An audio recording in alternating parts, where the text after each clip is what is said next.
Aquí, ¿verdad? No, aquí. ¿Aquí? Ahí. Perdona, tía. Nada. Continuamos, disculpad. Bueno, como os decía, a nivel nacional el teléfono de atención a víctimas de violencia de género es el 016 y aquí en Aragón el 900-504-405. Es un teléfono gratuito que está operativo las 24 horas del día, los 365 días del año y no deja rastro en la factura telefónica. Entonces, ¿qué vías de activación del servicio son las que existen? Los casos nos pueden llegar a través de diversas opciones. A través de las fuerzas y cuerpos de seguridad del Estado, pues Policía Local, Policía Nacional, Guardia Civil, a través del sistema sanitario, los centros de salud, los servicios de urgencia de los hospitales, 112, a través de servicios sociales, o puede ser la propia mujer la que contacte con la línea 900 para solicitar asistencia, su entorno sociofamiliar que sea conocedor de un caso de violencia o la propia ciudadanía, que puede ser alguien externo a la mujer. Desde la línea 900 atendemos todas aquellas situaciones en las que un hombre ejerce cualquier tipo de violencia sobre una mujer. Digamos que esa es la base. Luego, dentro de eso, distinguimos entre la violencia de género y la violencia doméstica. En violencia de género, pues la que dicta la ley es cuando existe un vínculo sentimental entre la víctima y el agresor. Y en la violencia doméstica no existe tal vínculo y, además, el maltrato, la agresión, se ha producido en el núcleo de convivencia. Por ejemplo, podría ser una agresión de un padre a una hija o de un hermano a una hermana. ¿Qué tipos de violencia nos encontramos cuando atendemos estos casos? La violencia física y la violencia sexual serían lo de mayor gravedad, las violencias de mayor gravedad. Luego, la violencia psicológica la encontramos en todos los casos, es frecuente en todos los casos, y la violencia económica también, mayoritariamente también la vamos a encontrar. Es importante recalcar y hacer mucho hincapié en que cuando trabajamos con violencia de género no hay perfiles. O sea, cualquier mujer puede ser víctima de violencia de género y cualquier hombre puede ejercer violencia de género. Esto es independiente de la edad que se tenga, de la procedencia, de la etnia, del nivel educativo, del estatus social o de la posición económica.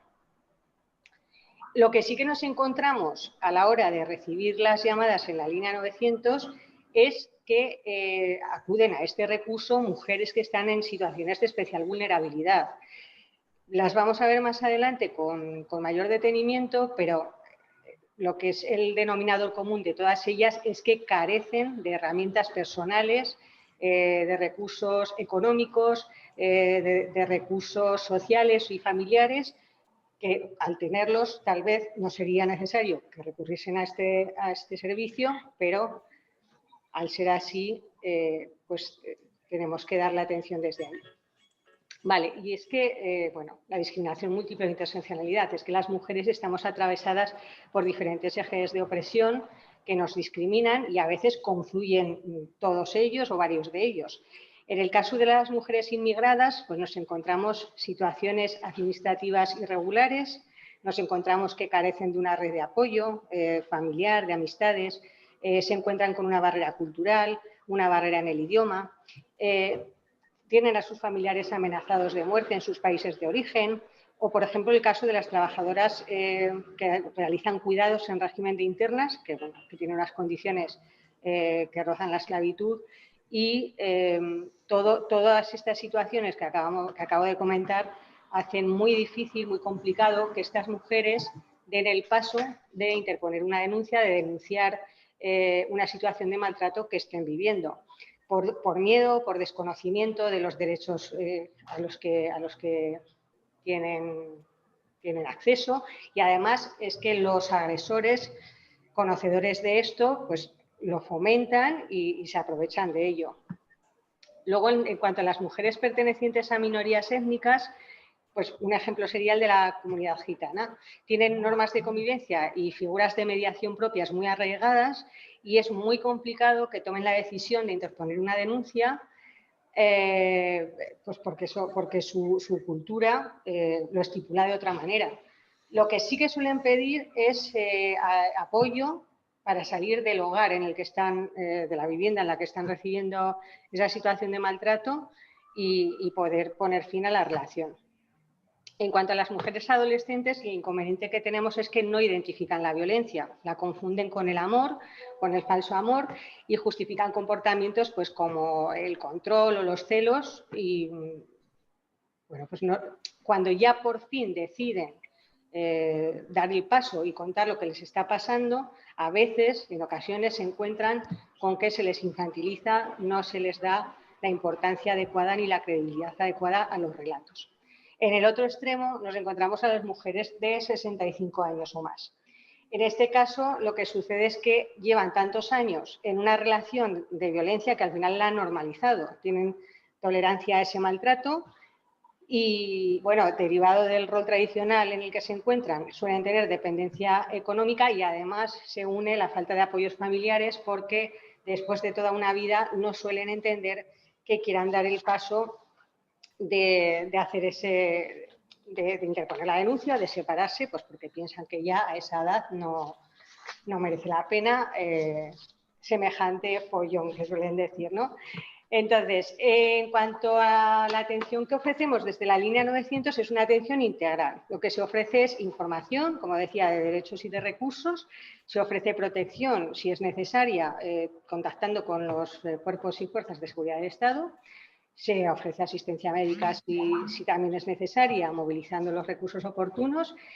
Tienen asistencia jurídica, psicológica y social de urgencia las 24 horas de forma también interrumpida y tienen derecho a acceder a formación, orientación laboral y a las ayudas económicas que les correspondan, que esto ya se derivaría a Casa de la Mujer o Instituto Aragonés de la Mujer. Lo que es la propia intervención social de urgencia, ha sido mi labor estos 2 últimos años, lo que hacemos es informar, orientar y asesorar. ¿En qué? Pues principalmente en el proceso de denuncia, en tema de alojamiento de urgencia, si lo necesitan, medidas de seguridad, qué medidas pueden adoptar, cómo las pueden adoptar y los recursos existentes. Intervención en crisis, porque el momento en el que intervenimos con la mujer pues es un momento muy delicado, contención emocional, apoyo psicosocial y en el caso de ser necesario se deriva a las compañeras psicólogas del turno de guardia. Y luego el mayor tiempo lo pasamos realizando acompañamiento en la denuncia, en el juzgado, en el hospital cuando hay que tramitar un parte de lesiones, en los traslados cuando hay que ir a la recogida de enseres, en los alojamientos. Ahí es donde intervenimos la mayor cantidad de las horas haciendo ese acompañamiento a la mujer en todo ese proceso. Y también la cobertura de necesidades básicas, que sería, pues, por ejemplo, desde bebida, comida, medicamentos, hasta en el caso de que van acompañadas por sus criaturas, que es muy frecuente, pues que puedan necesitar pañales o alimentación para los peques, lo que sea. En mi experiencia en estos 2 últimos años he detectado, he comprobado que hay 2 momentos clave en las relaciones de violencia. Una es el inicio de la violencia y otro es el aumento de la violencia. El inicio de la violencia de género suele coincidir casi siempre con el inicio de la convivencia o con la llegada de los embarazos. Tengamos en cuenta que en el inicio de la convivencia es cuando agresor y la mujer van a compartir un espacio privado donde ella va a ser mucho más vulnerable y él va a poder ejercer ese maltrato con mayor impunidad. Y luego en el embarazo, pues lógicamente también está en una posición mucho más vulnerable y mucho más dependiente. Y el aumento de la violencia suele producirse a raíz de la separación, cuando ellas deciden poner fin a la relación o incluso cuando ya han puesto fin a la relación, pero deciden iniciar una nueva relación, ahí hay otro repunte de la violencia. ¿Qué sentimientos comunes a todas las mujeres nos encontramos cuando las atendemos? La culpa. La culpa está siempre presente, ellas se responsabilizan siempre de lo ocurrido, porque lo podrían haber evitado, porque son ellas las culpables porque han elegido estar con ellos, porque son ellas las que han aguantado tanto tiempo, que al final es un mensaje que socialmente se les está enviando de un modo y otro. Luego la pena. tienen muchísima preocupación por el agresor, por cómo estará, por si tendrá frío, por si habrá cenado, por si estará enfadado con ellas, por lo que ellas les han hecho. Tienen también lástima, sienten lástima por haber tenido que llegar a esa situación. Se vuelven a responsabilizar por no haberlo podido solucionar de otro modo y haberles hecho pasar a ellos por la situación de la detención, de estar en el calabozo, del juicio, etcétera, etcétera. Sienten muchísima vergüenza. Hay que tener en cuenta que muchas de ellas es la primera vez que verbalizan todo lo que les ha ocurrido y no es un hecho concreto, o sea, se remontan a muchísimos años antes y tienen que relatar de forma muy concreta para la denuncia, y muy concreta me refiero a insultos concretos y vejaciones concretas, porque tiene que quedar todo bien reflejado y claro, esto lo tienen que hacer ante personas desconocidas, lo que les supone pues es un momento muy delicado y muy desagradable. Luego el sentimiento de miedo. Tienen muchísimo miedo a qué va a ocurrir después de la denuncia, qué repercusiones va a haber, qué represalias va a haber por parte del agresor y qué consecuencias va a tener todo el mecanismo que se ha activado. Porque claro, perdón. Bueno, porque, claro, hay que tener en cuenta que una vez que ellas toman esta decisión, a veces no son conscientes de todas las consecuencias que tienen. Para cuando se las podemos contar, ya se ha iniciado, ya se ha activado el mecanismo. Por ejemplo, nos ha tocado casos de que una mujer que se siente en peligro en su casa llama a Policía Nacional para que tranquilicen un poco al marido, y en consecuencia se le detiene, se le lleva a calabozo, etcétera, etcétera, y ellas no querían que sucediese eso. Pero claro, es que la Policía Nacional, en el momento en el que tiene conocimiento de una agresión, tiene que actuar de oficio independientemente de lo que quiera hacer o no la víctima. Luego también, al hilo de esto, pues viven momentos de confusión y de inseguridad por parte de ellas, porque lo que hablamos, cuando ven la magnitud de todo lo que han comenzado, de todo lo que se ha comenzado, muchas veces no se ven capaces de afrontarlo, no se ven capaces de seguir adelante con el proceso y con todas las consecuencias y con todo lo que conlleva. Por supuesto, ni que decir que tienen una autopercepción muy negativa de ellas, la indefensión aprendida, o sea, piensan que no hagan lo que hagan, no van a poder salir, no van a poder escapar de la situación en la que viven y tienen una baja autoestima porque quedan anuladas como personas, como consecuencia del maltrato. Vale. Nuestra labor profesional, entonces, desde la asistencia social de guardia, es precisamente pues, velar por el bienestar de las mujeres, ojo, y prestarles por ello autonomía personal y capacidad de decisión. Esto es muy importante, porque a veces está mantener la cordura entre una cosa y la otra. Garantizamos los derechos que le asisten en todo momento, supervisamos que por parte de los profesionales que intervienen en el proceso haya un trato respetuoso, adecuado y eficaz. Hemos de adaptar los procedimientos a las necesidades de la mujer según vayan surgiendo. Somos facilitadoras de la comunicación entre la mujer y los diversos profesionales que van interviniendo y básicamente procuramos todo el apoyo que necesiten a lo largo del proceso. Entonces, ¿qué es lo que está fallando? ¿Qué es lo que creemos que se puede mejorar? O creo yo desde mi experiencia. El sistema muchas veces pone trabas, pone problemas que vulneran la dignidad de las mujeres. Entonces, esto hay que trabajarlo y esto hay que intentar.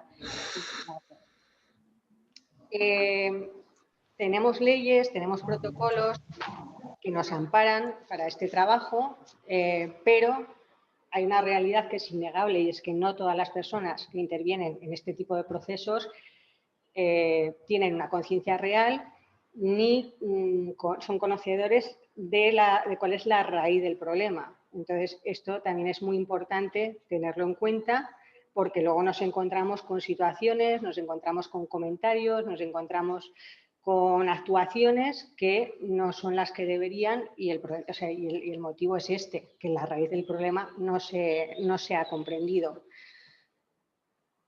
para entender la violencia dentro de la pareja, lo primero que tenemos que entender es que existe un vínculo afectivo con el agresor. O sea, la mujer quiere al agresor y piensa que él la quiere a ella. Entonces, reconocer que esto no es amor, reconocer que estás en una situación de maltrato, reconocer que la persona a la que quieres y que se supone que te quiere y te tiene que cuidar te está maltratando, eso no es fácil, es muy duro y lleva un proceso. Nos han educado en que el amor todo lo puede y de que con tiempo y paciencia todo lo podemos cambiar, cuando esto sabemos de sobra que no es así. El ciclo de la violencia de género... ¿Sigo? Sí, sigue, que voy a tocar una cosa, pero Vale. te ven igual. El ciclo de la violencia de género tiene 3 fases. Está la fase de acumulación, de tensión, la fase de explosión o cuando se produce la agresión y luego la fase de la luna de miel, que es la de la reconciliación. Entonces, en esta fase es cuando el maltratador o el agresor manifiesta su arrepentimiento, pide perdón, promete que esto no volverá a suceder y se crea un círculo vicioso en el que la dependencia es brutal y del que es muy difícil salir. ¿Vale? Hay que tener en cuenta que son relaciones muy tóxicas, pero no podemos perder de vista que aunque sean tóxicas y a veces sean tóxicas de forma recíproca de uno con otra y viceversa, sigue habiendo una situación de desigualdad. La mujer siempre está en una situación estructuralmente inferior a la del hombre. Esto además sucede en un espacio supuestamente seguro en el que, pues digamos que lo que hablábamos antes, ellas son mucho más vulnerables en la privacidad de su hogar, donde nadie más ve lo que está sucediendo. Y se sigue entendiendo socialmente como un problema que es privado, como son cosas de pareja, la tienen que solucionar y es mejor no meterse, con lo cual se vuelve a responsabilizar a la mujer y se le vuelve a cargar con ese tener que decidir ser ella la que termina la relación. O sea, se criminaliza mucho más el que una mujer no salga de una relación de este tipo que el que un hombre esté ejerciendo esa violencia, cuando debería ser completamente al revés. Por supuesto, con la emergencia sanitaria que tenemos actualmente, todo esto se intensifica. O sea, hay un mayor aislamiento, las mujeres ya estaban aisladas, todavía lo están más, tienen mucho menos margen de actuación, de poder pedir ayuda, de poder llamar en un momento dado a la línea 900, se aumenta el tiempo de convivencia y además, en contra de la voluntad de ellos, tienen que estar más en casa, pues porque no han estado yendo a trabajar, algunos además se han quedado sin trabajo, no pueden hacer sus hábitos y rutinas a los que estaban acostumbrados y eso es una bomba de relojería dentro de los hogares. Con lo cual, somos conscientes y sabemos que hay muchísimos más casos que se han multiplicado, pero nos están llegando mucho menos. Hay muchas menos movilizaciones pues, por el estado en el que nos encontramos. ¿Qué mejoras serían necesarias? Bueno, para mí algo muy importante sería la creación de unidades específicas donde estuvieran centralizadas todos los ámbitos profesionales que intervienen en la violencia de género. ¿Por qué? Porque en una intervención tipo, os cuento un poco cuál sería el proceso, ¿no? Una intervención tipo. La mujer recibe una agresión, llega el aviso a los cuerpos y fuerzas de seguridad del Estado, se personan en el domicilio o donde se ha producido, llevan a la mujer a urgencias para que la atiendan, espera que la atiendan, se hace el parte de lesiones, desde allí se le traslada a la comisaría, en comisaría se le ofrece asistencia letrada, se le ofrece asistencia psicológica y se le ofrece asistencia social, se moviliza a las profesionales que haya aceptado, se inicia el proceso de la denuncia, el trámite de la denuncia, se coordina alojamiento si es necesario, se va al domicilio a por los enseres, todo esto dependiendo de si él está detenido, de si no está detenido. O sea, estamos hablando de entre 6 y 12 horas de actuación. Esto para una mujer que acaba de sufrir un episodio de violencia pues es una brutalidad, o sea, es una revictimización, es volverle a hacer pasar, o sea, es otro tipo de violencia, pero en este caso institucional, volverle a hacer pasar pues por un calvario. Entonces, es el tema de que se pueda hacer unidades específicas donde todas las profesionales que intervenimos estemos coordinadas, tengamos una buena comunicación y podamos reducir los tiempos que dura todas estas intervenciones, pues para mí es algo muy importante. Luego la dotación económica, por supuesto, es imprescindible para que haya una mejora de recursos humanos y de materiales. Y último y muy importante también para mí, que se tengan en cuenta las malas praxis profesionales que se realizan durante las intervenciones y que haya consecuencias reales para estas malas praxis, para que se dejen de producir, porque lamentablemente sucede. Vale, entonces, por resumir un poquito, una buena profesional o un buen profesional que trabaje con violencia de género necesita una formación, pero una formación seria, una formación de 2 cursos online, de un examen tipo test que hacen de forma individual para cubrir los mínimos, ¿no? No, una formación de verdad. Pero es que aparte de tener una formación sólida, es necesario que tengan una concienciación real sobre el problema, para que puedan trabajar con él, lo que hablábamos antes, y cuál es el problema de raíz. Luego es importante que tengan una sensibilidad y una empatía con la persona con la que tienen que tratar, en este caso una mujer que es víctima de violencia de género. Tienen que saber crear un espacio de confianza en el que ella se sienta segura y en el que ella pueda pues, confiar en la profesional o el profesional que va a trabajar para ella, al fin y al cabo. Y luego yo creo que en este trabajo, como muchos otros, es un tema también de voluntad. O sea, las limitaciones son las que son, pero muchas veces las podemos suplir con buena voluntad. Si tenemos buena voluntad de hacer las cosas bien, se pueden hacer las cosas mucho mejor de lo que te permiten los recursos que hay. Y bueno, la motivación, súper importante la motivación, porque si haces un trabajo que no te motiva, pues los resultados no van a ser buenos. Y esto no es lo mismo que estar en una fábrica poniendo tornillos. Estamos trabajando con personas y es una situación muy complicada. Bueno, pues por resumir un poco, las buenas prácticas profesionales serían escuchar más y presuponer menos, creer más y prejuzgar menos, que yo siempre digo que para juzgar ya están los juzgados, que no empecemos a juzgar a las mujeres antes de llegar al juzgado, evitar emitir juicios de valor, más aún cuando van unidos a creencias sexistas, racistas, clasistas, que lamentablemente las vemos, asesorar sin vetar la propia capacidad de decisión de la mujer, preservar en todo momento su bienestar y trabajar en red con el resto de profesionales que intervienen, tener una buena comunicación y una buena coordinación, porque al final eso va en beneficio de la mujer. Y bueno, la más importante de todas para mí es la autoevaluación personal. O sea, cuando terminas una intervención, valorar y analizar qué has hecho y cómo lo has hecho y de qué otra manera lo podrías hacer mejor para la próxima vez, porque al final esto es un aprendizaje y es un aprendizaje continuo. Y nada, y hasta aquí mi presentación. Muchísimas gracias por vuestro interés. Espera, vamos a ver si te quieren hacer alguna...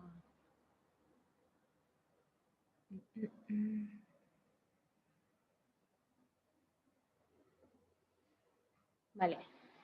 Si queréis hacerle alguna pregunta a Tatiana, este es el momento. Ya os podéis desactivar los micrófonos. Vale, Pili tiene la palabra. Mira, voy a ir cogiendo...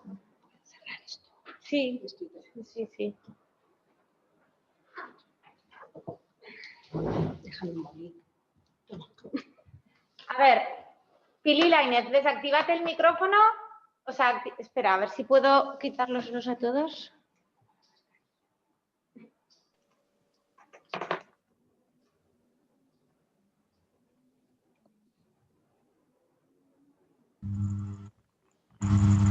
Uy.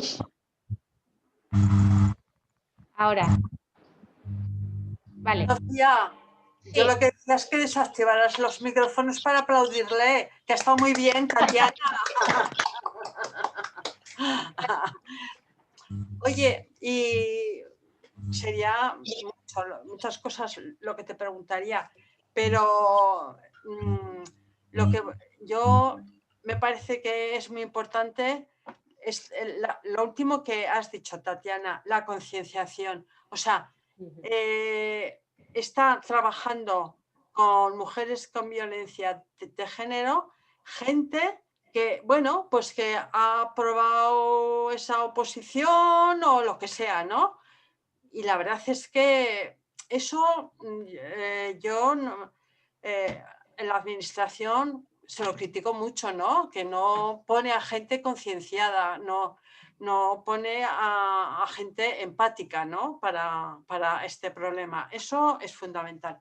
Y después de la escucha activa, pues sí que me parece muy importante cuando llega una mujer y tú sabes, seguramente tú o yo sabremos muchísimo más que ella lo que nos está contando, pero me parece muy importante que ella lo cuente, cosa que hay veces que, como ya nos lo sabemos, pues empezamos a hablar, ¿no? Y no, yo creo que nos gusta a toda la gente, a todas las personas cuando tenemos un problema, pues nos gusta contar lo que nos pasa. Y la otra persona, pues bueno, ya nos dirá, ya nos orientará, ¿no? Pero, pues eso.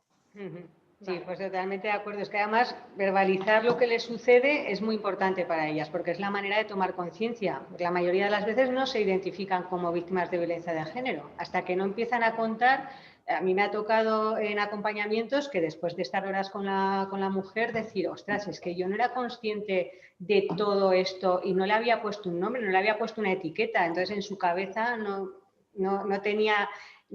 era consciente de lo que le estaba pasando. Carmen Turegano. Yo, bueno, felicitarte porque a mí me ha parecido una explicación muy, vamos, muy sencilla para que la podamos entender, pero me parece complicadísimo todo lo que sucede, ¿no? Yo he tenido bueno, desgraciadamente, ¿no? Durante el confinamiento he tenido que estar con una persona que era víctima de violencia y es verdad, el que esté rodeada de gente, o sea, que la gente esté comprometida, lo que dices tú, ¿no?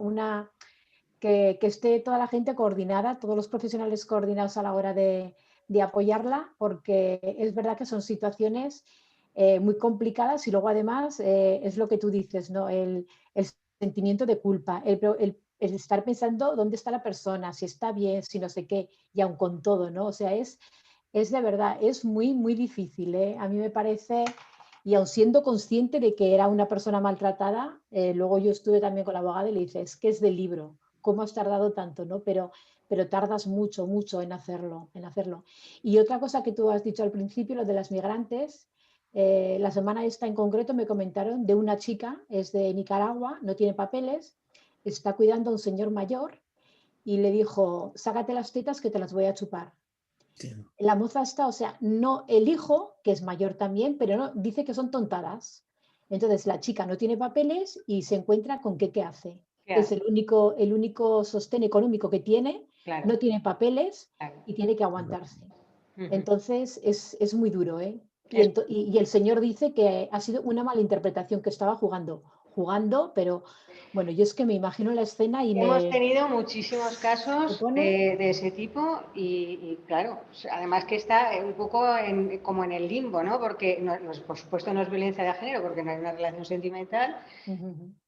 Claro, hay que tirarlo por violencia doméstica porque se ha producido en el hogar. No, lo que yo digo son situaciones más... Sí, claro, sí. Nosotras hemos tenido situaciones muy, muy complicadas y lo que dices, pues están solas aquí, no conocen los procedimientos, no conocen lo que pueden hacer y lo que no, dependen económicamente de ese trabajo.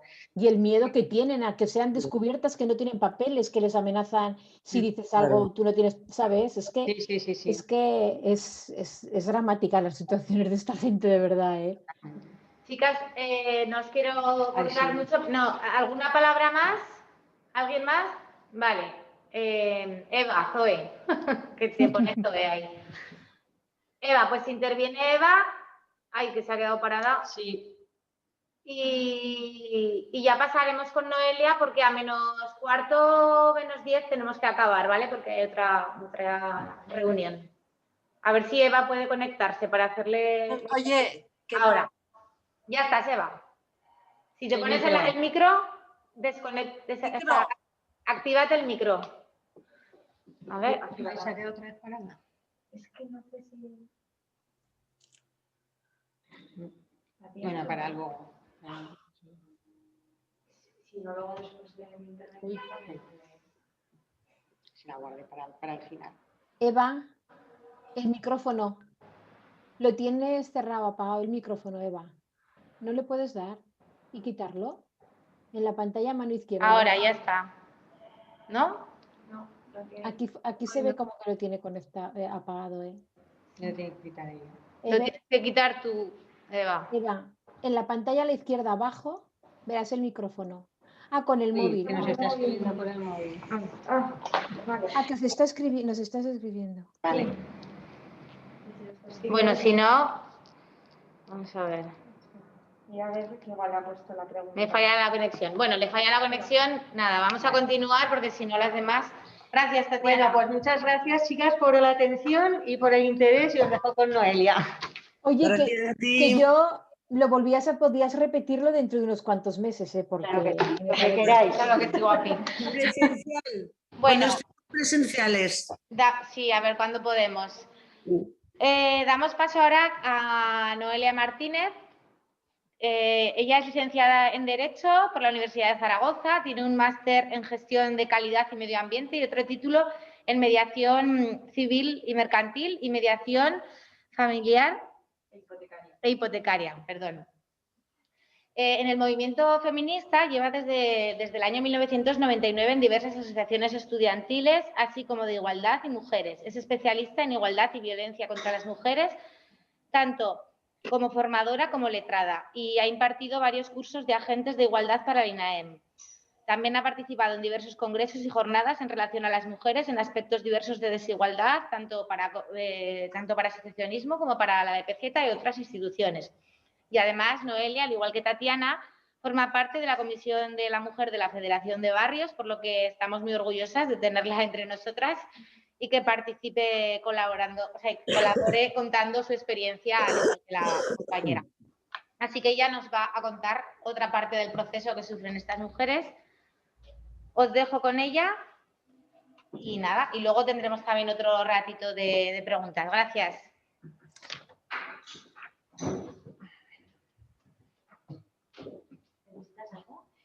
Creo que no. Bueno, buenas tardes a todas. Antes de poner la presentación, ¿vale? Que así os veo de momento. Y nada, muchas gracias tanto a Tatiana, que ha sido una exposición estupenda, ¿vale? Y a Sofía y a la Federación de Barrios y por supuesto a la Comisión de la Mujer, que ya os conozco y estamos muy bien cuando nos podemos reunir en persona. Ahora tiene que ser así, pero bueno, a ver si pronto podemos hacerlo en persona, que es mucho más atractivo y mejor. Bueno, os voy a compartir la presentación. A ver.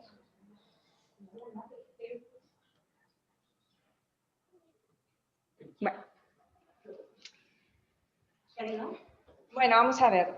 Yo os voy a hablar un poco más desde el punto de vista de la atención a la víctima de violencia machista.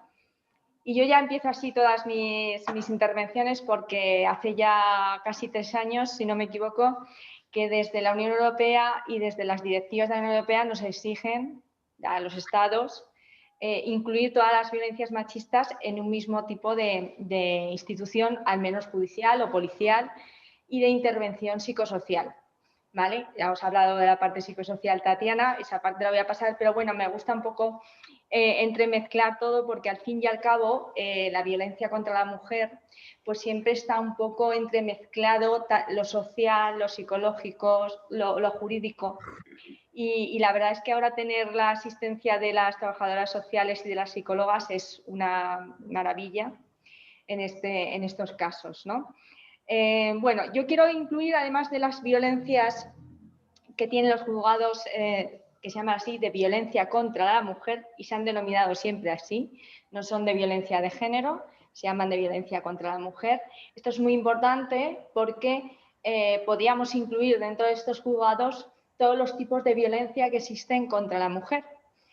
El problema es que no hay juzgados suficientes y tendrían que dotarse de una manera mucho más numerosa de juzgados de este tipo y asimismo con más profesionales especializados, ¿no? en este tipo de asuntos, incluyendo, por supuesto, todos los tipos de violencia, desde la violencia dentro de la pareja, fuera de la pareja, por un conocido, por un desconocido, la violencia institucional, social, económica, sectorial, integral, que a veces se dan varias violencias en un mismo acto, y esto es complejo de luego resolver, pero bueno, por eso os pongo un poco esta primera presentación, ¿no?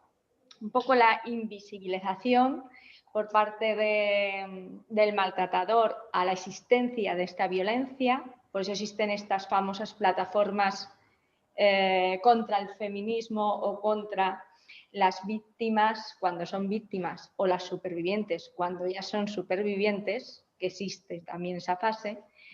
Y esto es importante.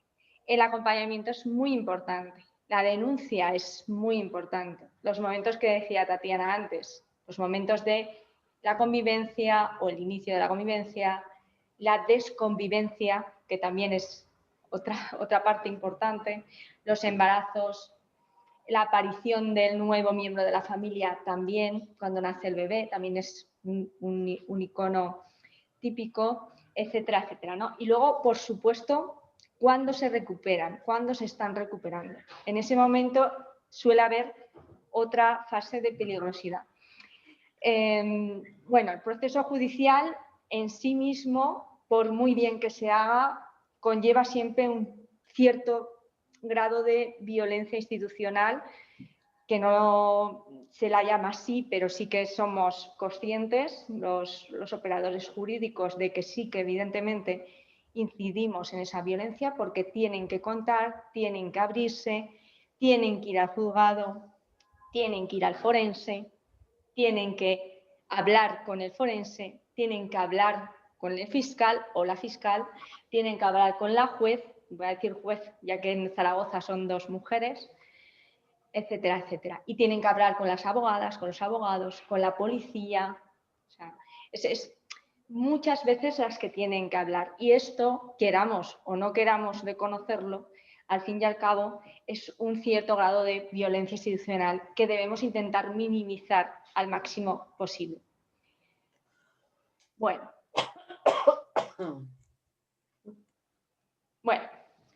el turno de oficio. El turno de oficio de abogada, de abogado defensor un poco de la víctima, porque siempre nos ven como acusación, pero yo hasta cierto punto me veo un poco defensora de la mujer en estos casos, porque sí que es verdad que tienes que ser consciente cuando vas a entrevistarte por primera vez, ya sea por teléfono, ya sea presencialmente, ya os diré por qué digo esto en la siguiente diapositiva.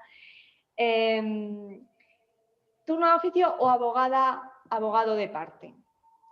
Pues da igual. Esto es indiferente, es una elección de la propia mujer. Normalmente siempre suele ser más del turno de oficio, pero también hay abogadas y abogados que lo hacen de parte. ¿Cuándo denunciamos? ¿Cuándo denuncian? ¿Cuándo vamos a interponer la denuncia? Cuando la mujer decide que es el momento, en primer lugar. Siempre cuando la mujer decide que es el momento. ¿Vale? Y esto puede que a nosotras nos resulte difícil, pero es así. ¿Vale? Esto es muy importante tenerlo siempre en la cabeza. Cuando es necesario por la situación. A veces no están preparadas, pero sí que es necesario poner la denuncia porque puede haber un riesgo evidente de lesiones o incluso de intento de homicidio, de intento de asesinato o incluso de su consecución.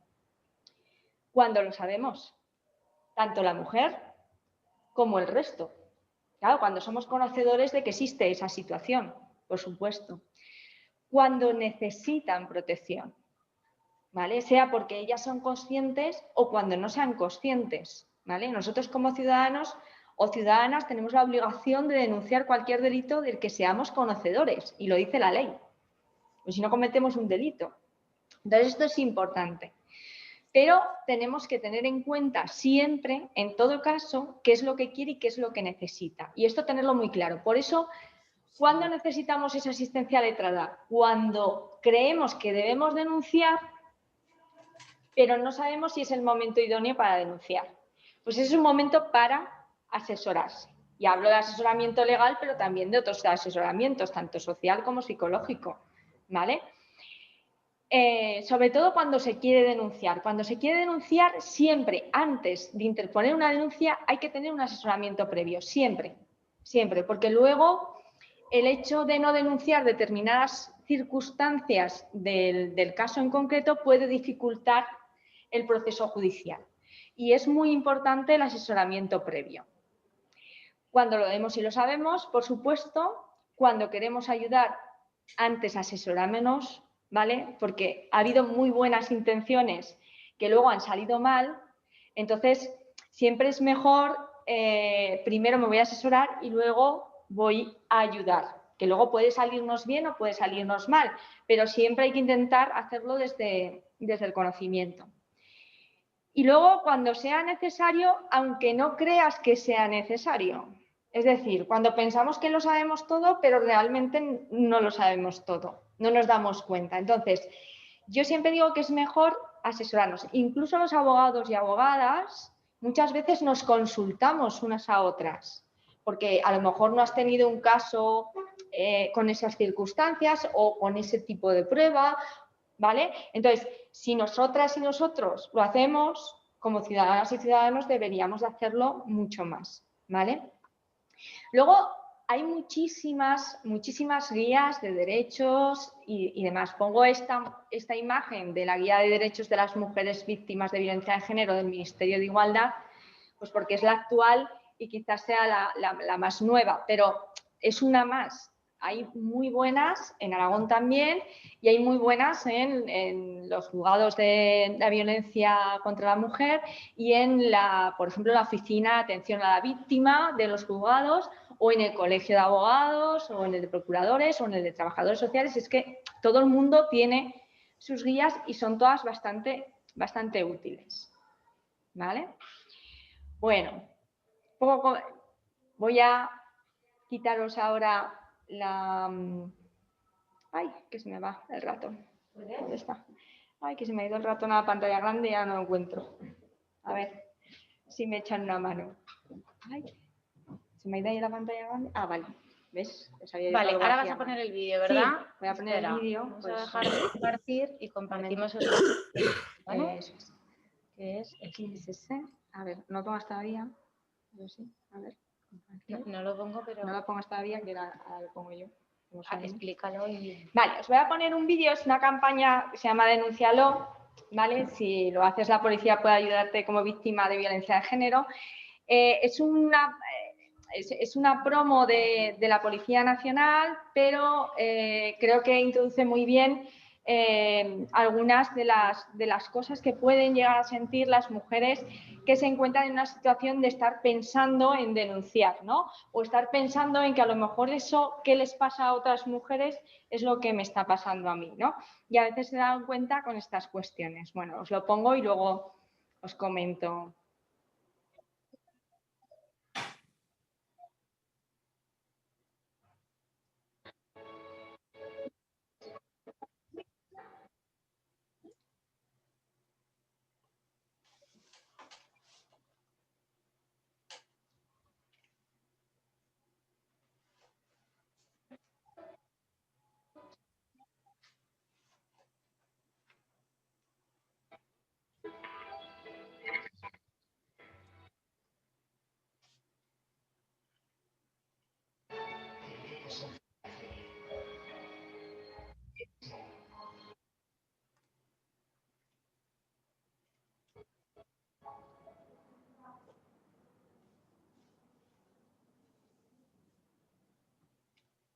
Bueno, como veis en este vídeo se ve muy bien, ¿no? Bueno, intentan dar a entender las tipologías de mujeres que se pueden encontrar en esta situación. Como veis es muy diversa, por eso me gusta un poco esta promo que ha hecho la Policía Nacional, que bueno, hasta cierto punto me parece muy interesante. Y por otro lado, porque quería introduciros un poco en este momento de la denuncia, ¿no? Cuando vamos a denunciar con la mujer o cuando nos llaman desde Policía Nacional, por ejemplo, para atender a una persona que quiere denunciar, que quiere poner una denuncia o eso parece. A ver si soy capaz de hacerlo sola. Ya está. Vale. Bueno. Cuando estamos en la atención a la víctima, por ejemplo, cuando a nosotros nos llaman desde el teléfono, que os hablaba antes Tatiana, ahora no me salía el nombre, perdona Tatiana. Bueno, cuando nos llaman del teléfono de asistencia a la mujer, ¿no? Y nos llaman a nosotras también, ¿de acuerdo? Entonces, nosotros actuamos desde ese teléfono también como letradas de guardia o letrado de guardia, como queráis llamarlo, ¿vale? Y tenemos varias formas de poder asesorar a la mujer. Esto quiero que lo sepáis porque no solamente estamos para asesorar en el momento de la denuncia y en el momento del proceso judicial, sino que nos pueden llamar para un asesoramiento telefónico previo que prestamos sin que sea necesario que luego haya ninguna otra actuación y, por supuesto, de forma gratuita en este caso. Luego podemos tener el asesoramiento presencial previo prestado sin que la víctima haya requerido ninguna otra actuación, ¿vale? O haya a lo mejor requerido actuación psicológica, pero no policial, por ejemplo, ¿vale? Pues ese asesoramiento presencial, si la mujer quiere que sea presencial, lo hacemos de forma presencial. Entonces la asesoramos o intentamos asesorarle en todo aquello que ella pueda tener dudas o quiera preguntarnos, ¿vale? Es muy importante que en estas fases intentemos evitar el hecho de decirle tienes que denunciar, ¿vale? Para eso ya están las campañas y un poco la sociedad. Y en este momento lo que tenemos que hacer es asesorarlas en aquello que ellas necesitan o nos preguntan. Luego ya veremos a ver qué es lo que pasa después de esto. Posteriormente, o ya lo hemos asesorado antes o nos llaman directamente para el asesoramiento previo antes de la formulación de la denuncia. Este momento es muy importante porque aquí tienes que ser consciente de lo que decía Tatiana, de escuchar muy bien lo que tiene que decir. Y sobre todo, una de nuestras funciones es intentar leer entre líneas lo que nos está diciendo. Es decir, dentro de la historia que nos está contando, que es su propia visión de lo que le está pasando o de lo que le ha pasado, tenemos que ver todas aquellas cosas que han pasado, ¿vale? Actos que pudieran ser considerados denuncia, hay delitos y que podamos llevar a la denuncia, ¿vale? Y eso, hacerlo sin que eso suponga que yo le tenga que preguntar directamente si es posible. Claro, porque a veces sí que tienes que hacer preguntas directas y muy incómodas en ocasiones. Pero si es necesario, las haremos. Si no, no las haremos. No sé si con esto me explico o no. Quiero decir, si soy capaz de vislumbrar lo que le está pasando, no necesitaré hacer esas preguntas incómodas, ¿vale? Porque ya se las tendremos que hacer después o ya se las hará el fiscal, probablemente porque tendrá que hacer esa pregunta para poder demostrar un hecho concreto, ¿vale? Y luego el asesoramiento previo también en la solicitud de la orden de protección, porque en la comisaría podemos hacer estas dos cosas, poner la denuncia y asimismo también solicitar la orden de protección. La orden de protección es uno de los procesos quizás que pudiéramos decir que más se pueden asemejar a la violencia institucional policial, ¿vale? No porque se quiera hacer, sino porque es necesario hacer una serie de preguntas que son muy incómodas y que van normalmente a afectar emocionalmente a la mujer. Con lo cual, que haya un acompañamiento, ya sea social o psicológico, además del de la abogacía, pues es interesante a la hora de tener que hacer ese trámite, porque es violento, ¿de acuerdo? porque le van a preguntar, entre otras cosas, ¿vale? Si tiene hijos, si a lo mejor el agresor también ha violentado a los hijos o en alguna ocasión les ha insultado, ¿no? Preguntas que incomodan muchísimo y que son necesarias para valorar si existe riesgo evidente. ¿Sí? Ángel. No, luego. Bueno, ¿seguimos? Todo esto nos sirve para saber qué tipos de delitos vamos a tener que llevar a la denuncia y al proceso judicial, porque pensemos que ahora ya estamos en el momento estamos interponiendo la denuncia. Ya ha decidido la mujer que quiere denunciar. Cuidado, hay que hacer siempre la pregunta. ¿Quieres denunciar? ¿Y estás segura de que quieres denunciar? ¿Por qué digo que hay que hacer la pregunta?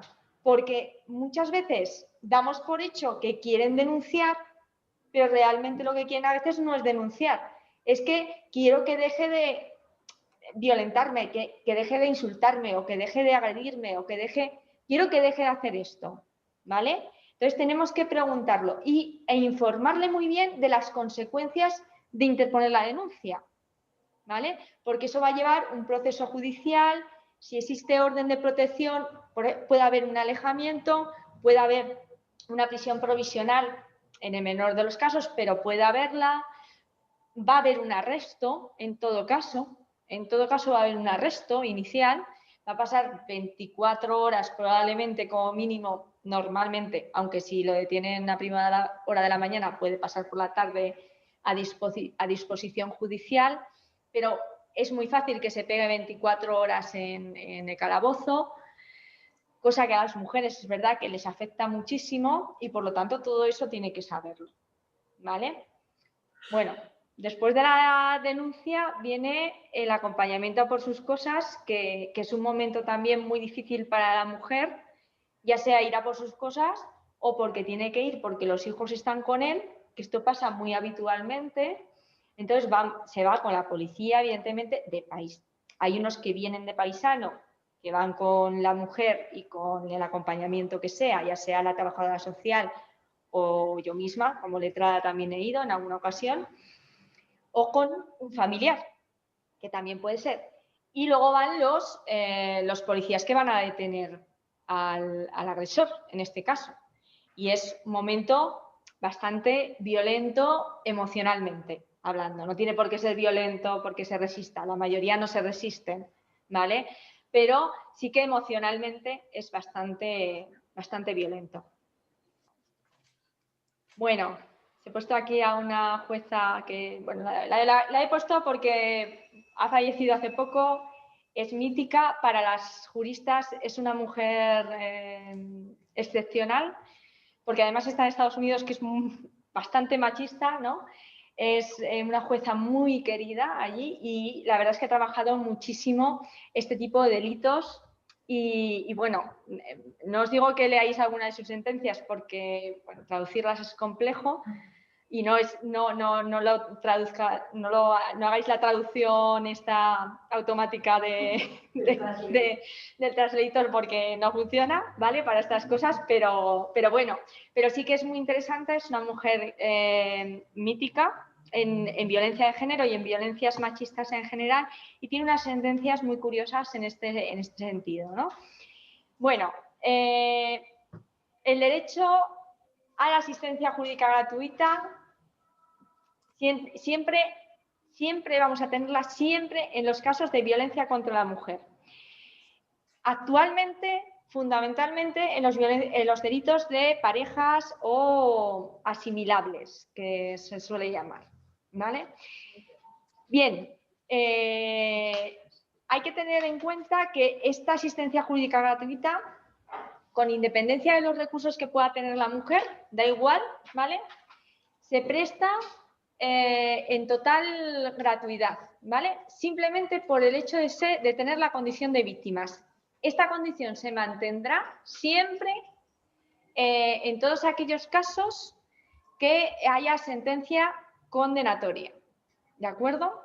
Si hubiera un archivo o si hubiera una solución, en ese momento, cuando sea firme, en ambos casos, se pierde la condición de víctima y los derechos, pero no se deberá de pagar ninguna intervención que se haya hecho hasta ese momento, ¿vale? Esto que quede claro, será gratuito siempre hasta el momento en el que se pierda la condición de víctima. Bueno, esto es una cosa que yo creo que tenemos que cambiar. Yo creo que la condición de víctima no se puede dar por el hecho de estar en un proceso judicial, porque parece que obligamos a las mujeres a denunciar, y esto lamentablemente parece ser así, ¿vale? Tiene esa impresión al menos. Y yo creo que la condición de víctima se tiene que dar, no sé si sería por un informe psicosocial o tendría que intervenir también el forense del juzgado porque haga una valoración, aunque no haya proceso judicial, que existe ese tipo de valoraciones, no lo sé, pero yo creo que la condición de víctima no te la puede dar un proceso penal, ¿vale? Ni en estos casos ni en los casos de violación, por ejemplo, ¿vale? Tampoco. Porque en los delitos de violación, entre otras cosas, son los delitos que menos se denuncian en el caso de las mujeres. Esos y los delitos leves de acoso y abuso que ni siquiera los reconocemos en muchos casos. Pero bueno. Bien, cuando hablamos de justicia gratuita, no hablamos de justicia en igualdad, ¿vale? ¿Por qué existe el asesoramiento previo a las víctimas para la interposición de la denuncia en este tipo de delitos y en otros no? Pues es muy sencillo, porque la mujer en estos procesos está en inferioridad en relación con el agresor, y el agresor en todo caso va a tener su asistencia letrada y su defensa. Por lo tanto, se entiende que al menos se le debe dar la posibilidad a la mujer de reconducir su denuncia y su acusación, ¿vale? O su personación en el proceso, que es como se suele llamar judicialmente, para poder estar en la condición más igualitaria posible, ¿vale? Con la otra parte. ¿De acuerdo? Entonces, en estos casos habrá que estar siempre en ese sentido. Siempre es verdad que es muy importante saber que desde el momento en el que solicita la mujer, pero lo hacemos nosotras y nosotros, ¿vale? No os preocupéis, no le dejamos a la mujer ir al colegio de abogados a presentar el papel de la asistencia jurídica gratuita. No, se lo hacemos directamente nosotros y lo tramitamos nosotros. ¿De acuerdo? Entonces, es así. Sirve para el proceso penal y también servirá probablemente en el caso de que exista un procedimiento de divorcio, de separación, de custodia de los menores en el caso de que existan hijos comunes de la víctima o de la mujer y del agresor. Y esto durante todo el tiempo que dure el proceso judicial, incluidos los recursos, y durante al menos 2 años más desde que exista sentencia firme o archivo o demás. Y, por supuesto, para el proceso judicial, pero también para otros procesos. Asesoramiento antes de ir al forense, después, asesoramiento para recursos si no se los ha dado ya la trabajadora social, que probablemente ya lo sepa, pero en el caso de que no se acuerde, pues también les podemos ayudar. Y en otro tipo de trámites, como por ejemplo que necesite un acta notarial de que alguien ha entrado en su casa, por ejemplo, y en vez de ir la policía, pues se levanta un acta notarial. También existe al menos el 80% de gratuidad en este tipo de trámites, siempre que esté el hecho relacionado con la denuncia que se ha presentado, ¿vale? No para todo, sino para lo que tiene que ver con la violencia que está sufriendo o que ha sufrido hasta ese momento esta mujer. Bueno, yo siempre digo que la violencia no cesa cuando intervenimos y se pone una orden, por ejemplo, de alejamiento, ¿vale? No es solo en ese momento, ¿de acuerdo? La violencia continúa siendo ejercida, ¿vale?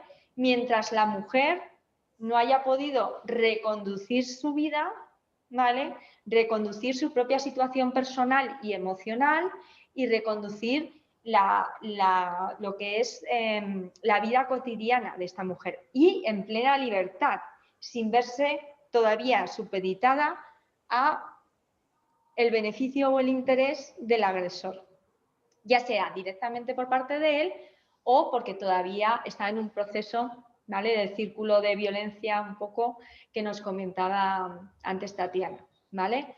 Porque evidentemente esto no desaparece de la noche a la mañana, desaparece con el tiempo, cuando puede empezar a reconducir su vida, por ejemplo, laboral, ¿no? Cuando empiezan a trabajar es un momento muy importante para estas mujeres, ¿no? Ser útiles, bueno, y si se necesita un proceso psicológico, pues cuando el proceso psicológico avanza y demás. Entonces tenemos que ser conscientes de que la violencia no es solo hasta la denuncia, la violencia continúa por mucho que no se ejerza directamente e incluso puede continuar, esto ya lo ha dicho muchísimas supervivientes, ya hablaríamos de supervivientes, ¿no?, con la violencia a través de sus hijos, a través de los amigos, a través de los conocidos, a través del mundo laboral cuando puedan llegar a coincidir, ¿vale?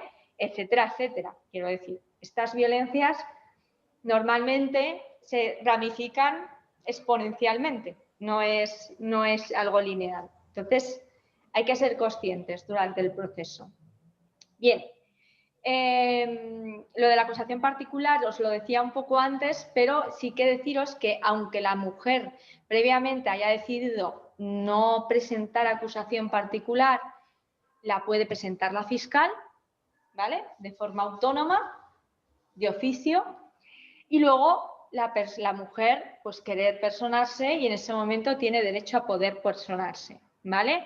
Esto lo único que hay que tener en cuenta es que no es lo mismo empezar una acusación desde el principio que cuando ya ha empezado el proceso, porque ya está delimitado el delito y ya no puedes meter ahí, es muy difícil meter más hechos. Por ejemplo, si no hemos dicho en la denuncia y la fiscal no ha hecho acusación, pues por ejemplo, de violación, esto a veces pasa, pues luego es muy difícil, ¿vale?, incorporar este delito al procedimiento si no es a través de una prueba forense o de otro tipo de pruebas o de testigos.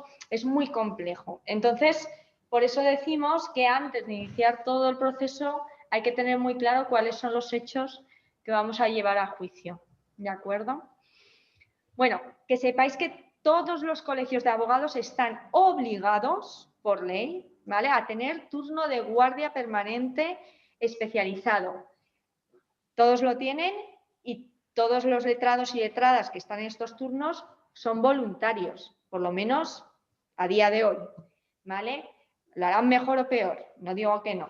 Algunas personas salen muy contentas con su asistencia, con la asistencia de los letrados, otros menos. Bueno, otras mujeres pues, se quejan de la atención recibida. Esto pasa, no es que no pase, pero entiendo que tanto yo como mis compañeras y compañeros intentamos hacerlo lo mejor posible. Pero bueno, puede darse el caso de que te equivoques, lo hagas mal, o un poco lo que decía de la autocrítica Tatiana, pues también hay que aplicárselo al mundo de la abogacía, ¿de acuerdo? Entonces, esto es importante. Bien, ¿qué tenemos que tener en cuenta en función de las prestaciones que damos y debemos explicar? Una cosa que yo siempre digo, que ya os he hablado de estas cuestiones, pero hay una cosa que siempre me preguntan y es, ¿en los procesos administrativos o en los procedimientos administrativos tenemos derecho a la asistencia jurídica gratuita?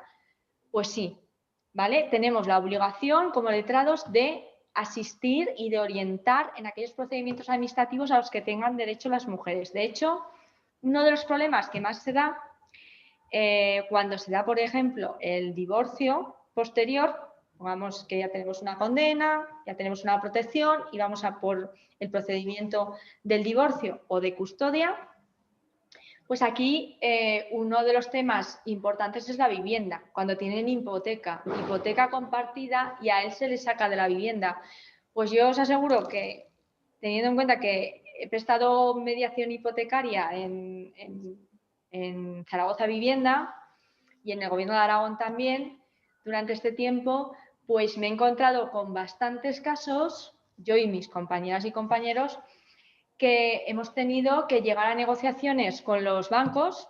En concreto voy a nombrar a 2 con los que fue estupendo en estos 2 casos, por las personas que estaban, no por el banco, ¿vale? Y en esos 2 casos en concreto, que no puedo nombrar el banco porque tengo que mantener el secreto profesional, pero dos entidades bancarias que nos facilitaron un acuerdo de dación en pago en relación a la mujer y juicio contra el hombre por impago de la hipoteca, ¿vale? Librando de la deuda a la mujer en relación a la situación de violencia que estaba sufriendo, porque es una circunstancia, podríamos decir, de un delito económico, que no se juzga. Hoy en día no nos aceptan estos procesos y lo he intentado, pero no se lleva por el ámbito penal. Tienes que ir al ámbito civil, tienes que llegar a acuerdos con las entidades bancarias y tienes que hacerlo de esta forma. Hoy por hoy, y me da muchísima pena porque yo creo que esto se tendría que poder llevar al procedimiento penal, ¿vale? Porque es una violencia más, es una violencia económica, ¿vale? Y no solo contra la mujer, sino también contra los hijos de la mujer o de los convivientes de la mujer, ¿vale? Ya pensamos a lo mejor que vive con sus padres que son dependientes, ¿vale? Pues también serían perjudicados en este caso. Pero sí que nos hemos encontrado con estas circunstancias y en 2 cuestiones muy concretas encontramos solución con la entidad bancaria y, por supuesto, con el juzgado civil que lleva el asunto, evidentemente, también. Bueno, cuando hablamos de los derechos de las víctimas, en el momento de que son víctimas, primero hablo de víctimas y luego de supervivientes. En el proceso judicial siempre focalizamos un poco en estas 2 partes, ¿vale? En un inicio, todas las mujeres que nos llegan son víctimas de violencia, ya sean más o sean menos, y además ellas mismas en ocasiones se ven como víctimas, otras veces no se ven como víctimas o no se reconocen como afectadas, si lo queréis llamar así.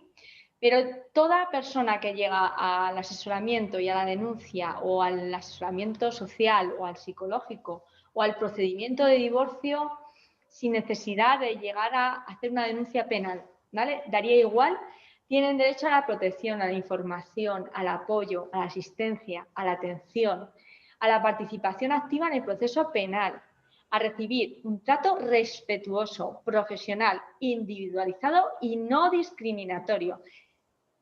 Esto que os contaba antes Tatiana está en el artículo 3 del Estatuto Jurídico de la Víctima. No es que lo digamos, es que está regulado, ¿vale? Entonces lo tenemos que saber y se lo tenemos que decir a las mujeres, ¿vale? Entonces siempre me gusta un poquito hablar de este artículo porque se conoce muy poco todavía. Bueno, ¿qué pasa en realidad? Vale, en realidad lo que está pasando es que nos encontramos con muchos tipos de violencia contra la mujer. Me gusta muchísimo este cuadro que es de Osaka, que es una región latinoamericana y trabaja muchísimo desde el ámbito de la igualdad en esta, no es un ayuntamiento, es más grande, ¿vale? Es una región y este cuadro siempre me ha gustado. Lleva ya años, pero me gusta mucho. Violencia psicológica, la conocemos, la física también, lesiones, agresiones de todo tipo, violencia sexual, patrimonial, que esta es la que es una de las difíciles de llevar al ámbito penal, violencia económica, que es de todo tipo, ¿vale? Es decir, violencia económica ampliamos y no solo en el caso de la violencia patrimonial sobre los bienes, sino que también a veces sobre los salarios, sobre controlar lo que gastan, lo que no gastan, etcétera, etcétera. ¿Vale?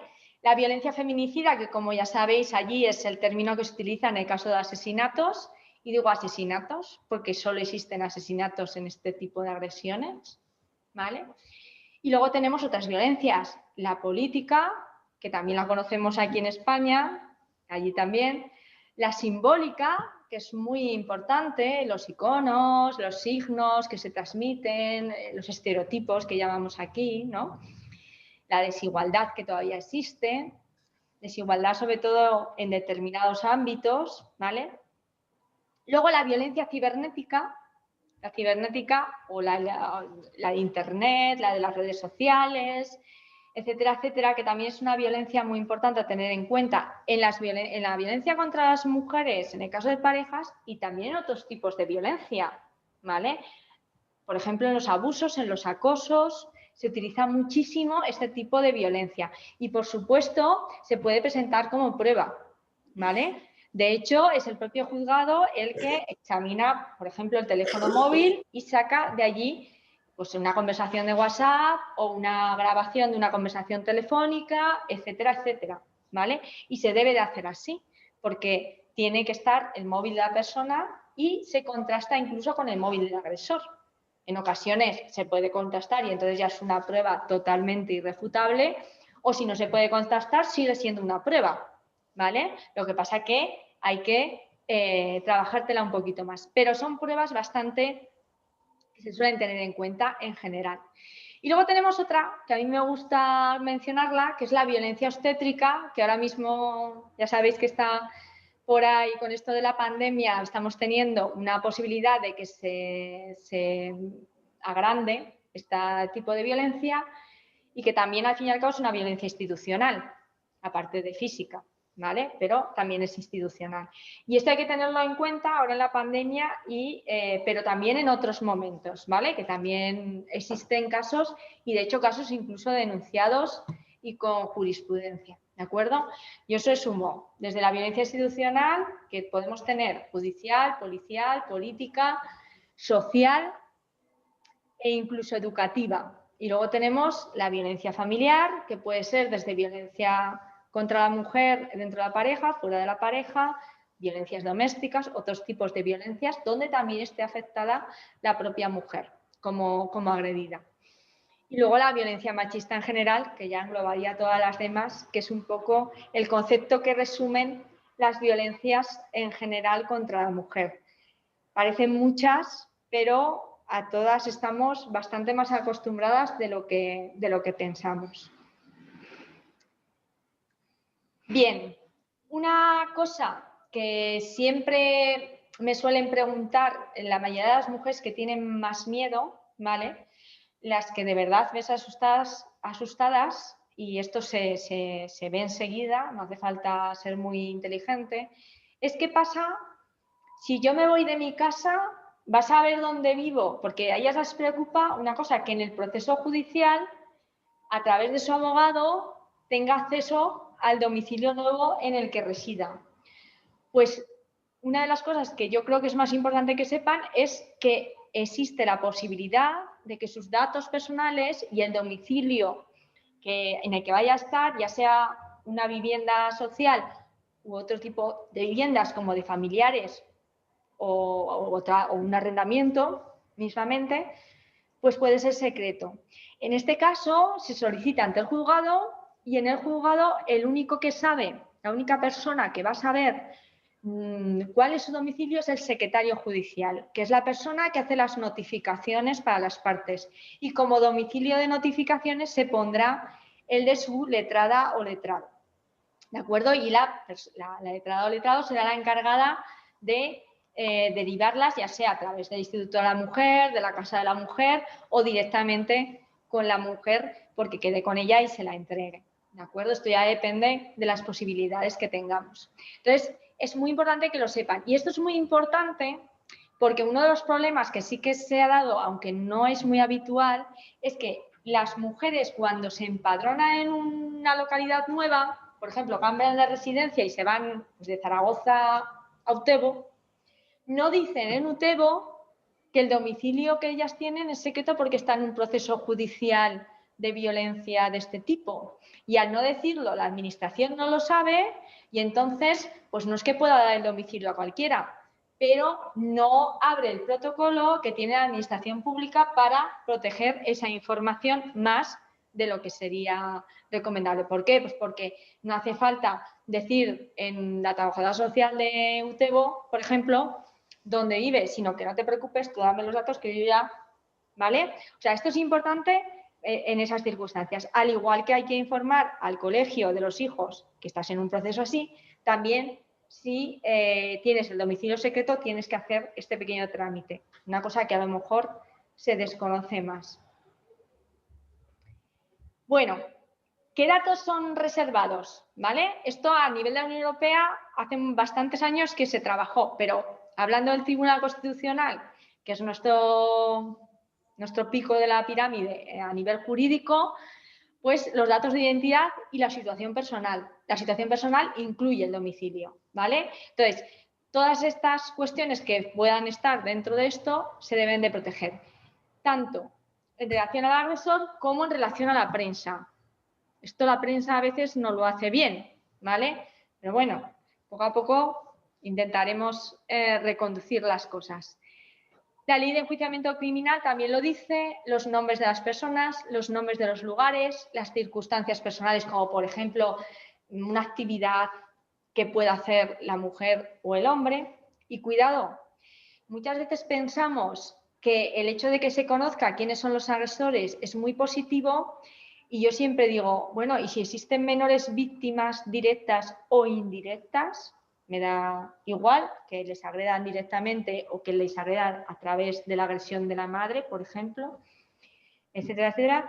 Pues cuidado, el que se conozca el nombre y apellidos de su padre, por mucho que sea el agresor, a lo mejor no es lo más recomendable para ese menor.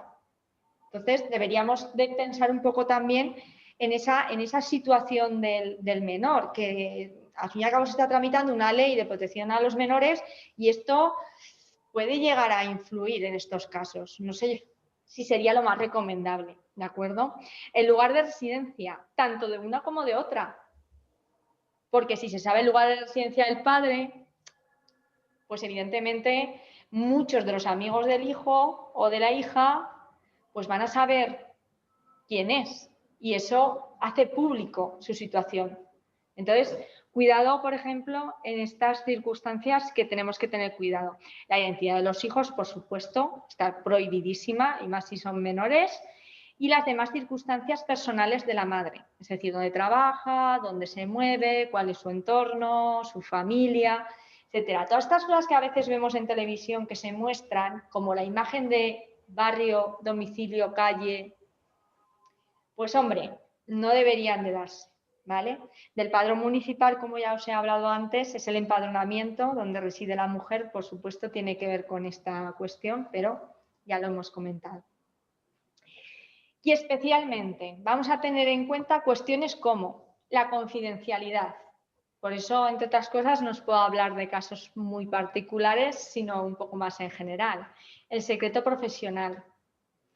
Una cosa que yo siempre menciono que es la pecera de los juzgados de violencia contra la mujer de los juzgados de Zaragoza. Y hablo de los de juzgados de Zaragoza porque es especialmente significativo.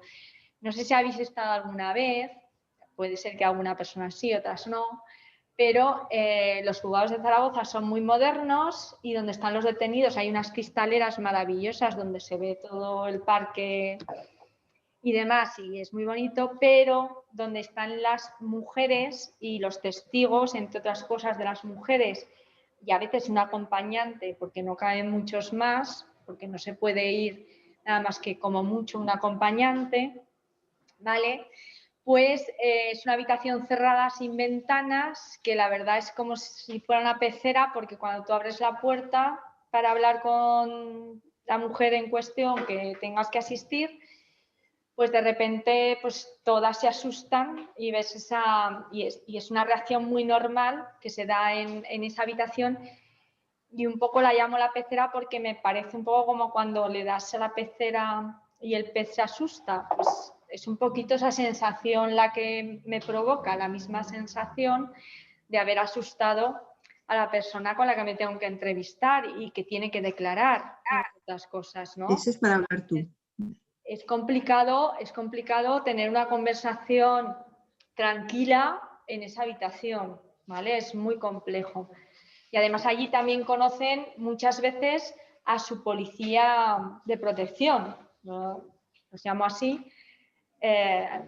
Uno de ellos, que sí que me dio permiso para dar su nombre, que se llama Antonio, es un encanto de hombre, lleva muchos años protegiendo a mujeres, y uno de los problemas que pueden llegar a tener estos agentes es que no abarcan todos los casos de la manera que deberían de abarcarlos, porque tienen muchísimas asistidas. Llegan a tener incluso a veces hasta 40 y 40 y pico mujeres a las que están no vigilando, sino protegiendo, ¿vale?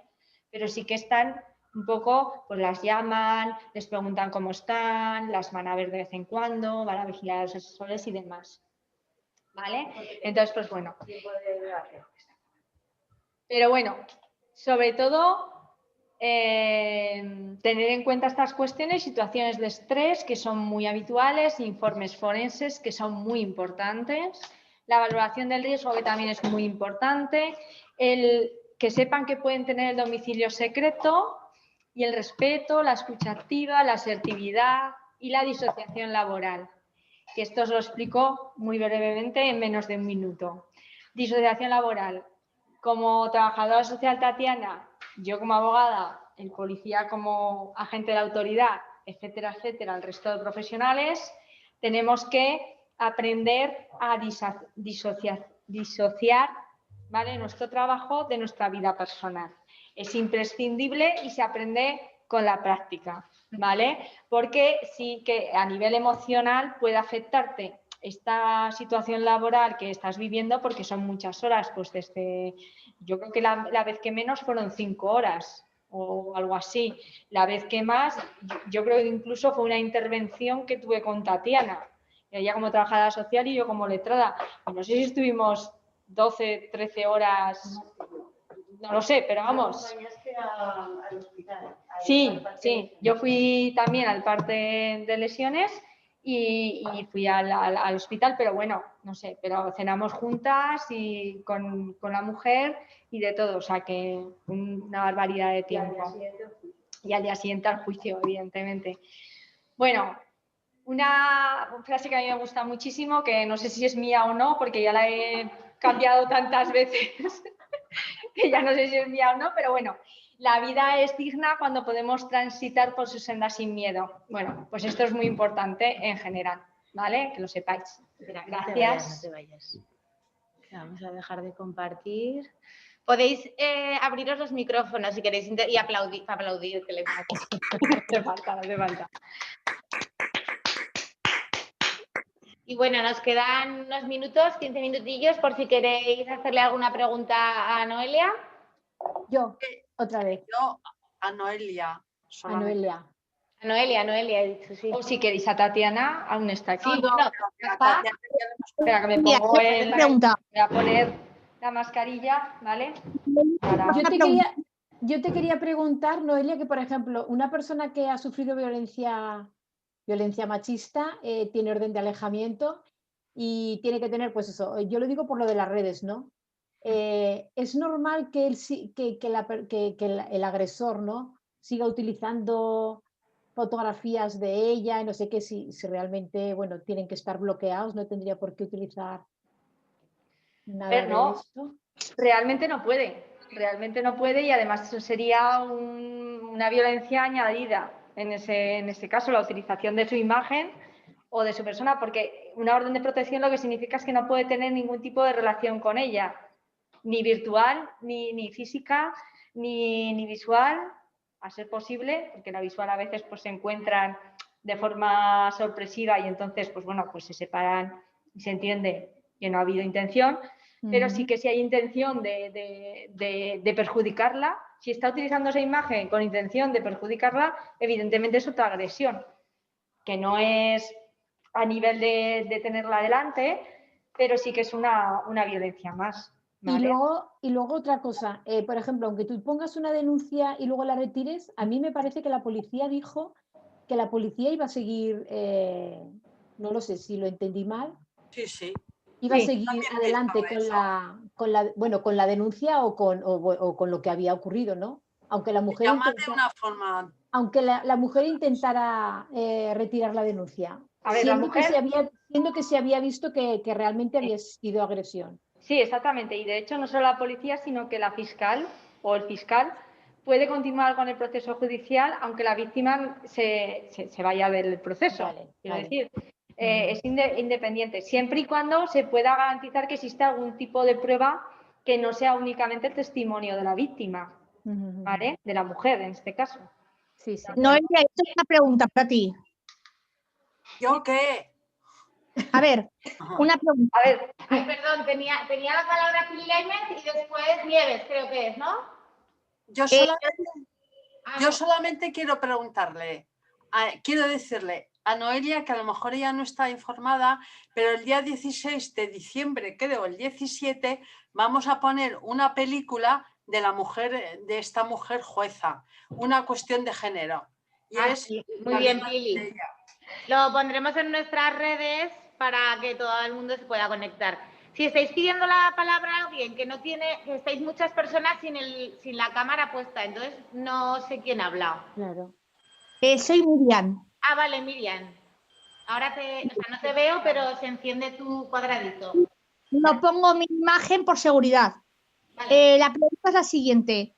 Si llevas 3 años defendiendo a la mujer, ¿cómo puede ser que en 3 años hayas defendido a un maltratador condenado, tanto de oficio como de pago? no sé si he entendido bien la pregunta.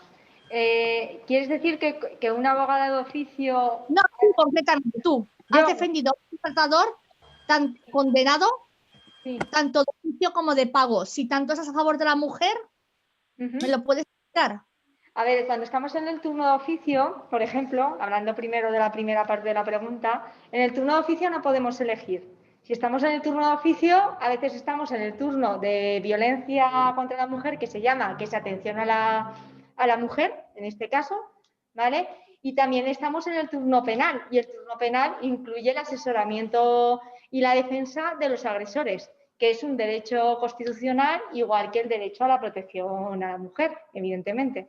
Y entonces es nuestra función y no podemos renunciar. No es una cuestión que podamos elegir. No, ojalá pudiera elegir yo estar en el turno solo de denuncia de la mujer, porque yo estaría encantada de estar solo en ese turno, pero no puedo. ¿Vale? No está permitido. Y en el turno defender al hombre, no sé en qué caso en concreto, pero bueno, como no puedo hablar por el secreto profesional, os voy a decir que en ocasiones he asistido a hombres, pues por ejemplo, en procesos posteriores al procedimiento original, ¿no? Que se me ocurre ahora que pudiera ser un caso que se me ha dado, pues efectivamente a veces pasa que luego pues, no tienen el derecho a la justicia gratuita, pero quieren que, como ha sido su abogado de oficio, pues siga siendo la abogada en ese proceso. Pero va con otros principios. No es incompatible con ser feminista ni con ser defensora de los derechos de las mujeres. Una cosa no es incompatible con la otra, sino que en mi vida profesional yo he tenido que asumir mi función como abogada defensora en estos casos en concreto. No pero sé si tanto haces por la mujer, sí. No entiendo que defiendas a un maltratador condenado por pegar a su mujer y a su hija o a sus hijos. No me cabe la cabeza. Bueno, yo casos de hombres que hayan maltratado a sus hijos, la verdad es que que hayan sido condenados al menos, no he tenido, por ahora, vamos, no he tenido. Pero sí que he asistido a hombres en el turno de oficio y alguno le ha asistido después, un poco de forma privada, si lo quieres llamar así, de forma particular, que llamamos nosotros, y le ha asistido porque he considerado que, bueno, que tenía que darle esa opción. Pero vamos, es compatible, ¿eh? Yo creo que es compatible, creo. Te repito, casos de defender a un maltratador condenado que ha pegado a sus hijos sí que has tenido. Sí, que ha pegado a sus hijos. ¿Que le hayan condenado por ello? No. A ver, bueno, yo creo que Noelia ha contestado con suficiente claridad, entonces tiene la palabra María Jesús Vale. Muchas gracias, Noelia. Gracias, Miriam. Gracias, Miriam. Hola, buenas tardes. Gracias a Noelia y a Tatiana, aunque no he podido escucharte. Con respecto, ¿me oís bien? Sí, sí, te oímos. Con respecto a la intervención de Noelia, me ha llamado mucho la atención lo último, sobre todo, me parece muy interesante, sobre todo lo último con la confidencialidad de los datos del domicilio, la casa, los niños, porque realmente se está haciendo fatal. Todas somos conscientes de todas las agresiones, me estoy acordando de la última que hubo en mi barrio, que sacan la prensa hasta la calle, el piso, vamos, te cuentan la vida de milagros y un poquito llama la atención, pues son cosas que desconoces, pero que incluso a veces nosotras como colectivos de mujeres casi entramos un poquito en esa, empezamos un poco a indagar, decimos nombres, entonces me ha llamado mucho la atención y creo que tendríamos que reflexionar sobre eso y tratarlo con ese cuidado que has dicho que hay que tratarlo. Nada más, gracias por todo. Gracias, María. ¿Hay alguna pregunta más? ¿No? Bueno, pues vale, pues nada, vamos a dar por concluida la sesión. Muchas gracias a todas por estar aquí y a todos. Y nos vemos en la próxima. Un abrazo. Gracias. Hasta luego. Hasta luego, gracias. Bueno, creo que colgaremos la sesión en la web, ya veremos, porque al principio no se ha podido grabar, a ver cómo lo salvamos. Muy bien, ¿Habéis gracias. visto que las del Picarral están allí todas reunidicas? Qué Sí, mágicas sí. todas. Yo al principio, pero ahora no. Que se han conectado a la vez y entonces Sí, sí. juntas. Bueno, Finalizo, chicas, Adiós. hasta la próxima. Adiós, gracias. Hasta luego. Finalizo, Adiós. ¿eh?